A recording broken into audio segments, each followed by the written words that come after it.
Once again go over what I mentioned earlier this week about whether they were already in a recession, whether right now we living in America are in a recession, but maybe we just don't know. Here's why we ask. The media spin on the recession is back-to-back negative GDP numbers. You've heard that probably a million times. Turn on CNBC, they'll tell you a million times.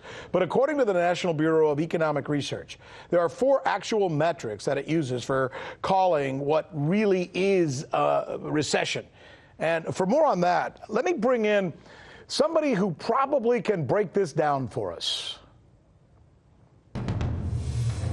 Joining us now is none other than UMass Amherst Professor Richard Wolff to talk about this. First of all, these numbers at least are surprising me. I'd heard that maybe we were in some kind of negative area, but listen to this, Professor. Single-family homes down 5%, new home sales down 13%, housing starts are now down 8%. National Association of Realtors, according to Reuters, is saying that existing home sales have just dropped 1.7% as last month. Even luxury properties, ready for this? Half of the luxury properties with prices over $4 million also are now suffering a price reduction, according to the U.S. National Association of Realtors. I guess the question to you is, what gives? Well, there are a number of factors.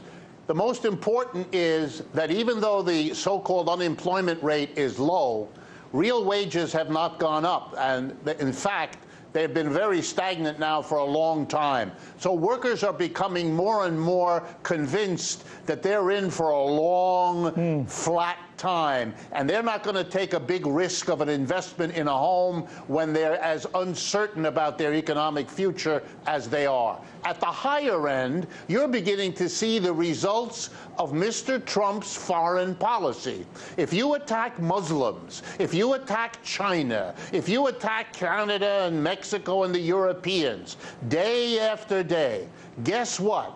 The nationals from those countries who used to park their money in fancy apartments and properties across America are selling. They're not buying. No new ones are coming. And you're pulling the rug out from under the American real estate industry in a whole new way by the recoil of people around the world who wonder how far this Trump phenomena will go.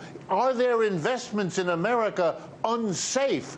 You see it also in the investment. Chinese investments in buying American companies, which were very high until 2018, have fallen like a stone. Wow. They're not safe here, and we're gonna live the consequences of Mr. Trump's play acting to get reelected. Well, here's something else that may go to that point.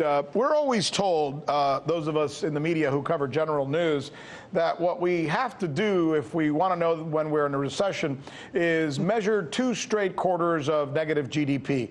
But there's actually another metric that's used. This comes from the National Bureau of Economic Research. I guess these are the eggheads that measure the actual increment numbers. And what they're saying is the real metrics to follow are real business sales, industrial production, real personal income, I think you were just talking about that, and then labor numbers, you know, participation rate and unemployment. Right. And apparently all of those indicators are consistently down.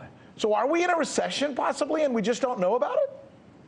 Absolutely. Let me first tell you that the National Bureau of Economic Research is the go-to institution that all professional economists who know what they're doing use. It's nonpartisan.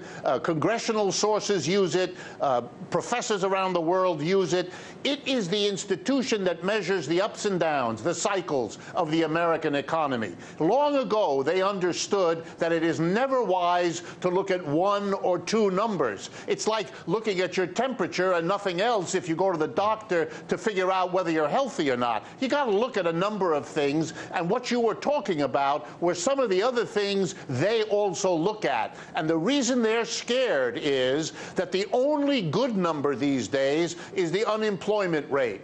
But when you look at labor force participation, or, for example, the disaster now enveloping the automobile industry that can't sell anything, even the SUVs anymore, you're going to see that the other indicators, the one that Mr. Trump and the Republicans don't want out there, are negative. They want you to focus on the one that looks pretty good. Very dangerous if you want to understand what's actually going on. So, final question.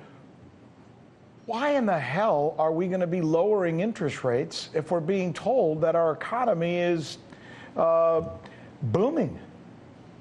Yes, because Mr. Trump understands, because his advisors have told him, what we just discussed, that there's great, big, fat weakness all over the global economy, even worse in Europe than here, which impacts us. So his fear is that downturn that everybody's pointing to will happen before November 2020, and he will be voted out of office and be held accountable. So he needs to look like the economy is great while putting enormous pressure on Fed President Powell to lower the interest rates to give this economy a boost so he can delay the recession until after the vote is over. Even if it's completely artificial and has no reflection of what the actual market conditions are. Amazing. Richard Wolff, as usual, enjoyed the conversation. Thank you so much for setting us straight. Me too. Thank you, Rick. Glad to be here. Likewise. So you haven't heard that we're the ones covering the stories that you won't see covered anywhere else? In Venezuela, Kazakhstan, let's go to Hong Kong. And the media reaction to that has been crickets. How about the way we cover those stories? What the hell does that mean? Wowee, wowee, wowee. That's the key word in this case, uprising. Keep? Can you believe that? Watching. This is the right thing for members of the media to do, to actually pick sides. Look, if you like what you see, subscribe.